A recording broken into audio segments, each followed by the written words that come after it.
Hello guys, আসসালামু আলাইকুম। দেখতেই পাচ্ছ যে মানে কি এই দেখো বাড়িতে বর্ষার মেঘ দেখছো, কালো হয়ে গেছে মেঘের। আর এই যে আমাদের বাসা, ঠিক আছে। আর মেঘের কি মেঘটা কি পরিমাণ হয়েছে দেখো, দিলে অনেকের ধান রয়েছে। কালকে দেখো যে অনেকের ধান বাকি রয়েছে, আনা হয় নাই, অনেক সাইড দিয়ে কাটা হয়ে গেছে, ঠিক আছে।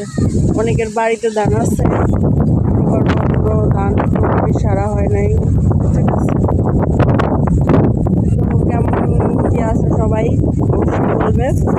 আর আমি অবশ্যই অনেক অনেক ভালো আছি।